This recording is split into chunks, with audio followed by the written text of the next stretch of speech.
Let's talk about electrician pay in Central African Republic. On average, an electrician in Central African Republic earns around $890 a year.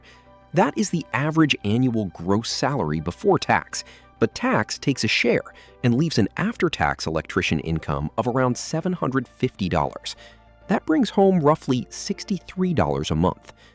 Workers in Bangui take home more than average, where the electrician salary in Central African Republic reaches $890 after tax. While pay outside the capital is well below that, lower living costs help offset the difference. Entry-level electrician wages start lower than average, though pay goes up as you gain skills. Because experienced workers often hit a limit, a university degree helps you move into higher roles. On top of that, an education helps you become a master electrician or an electrical supervisor.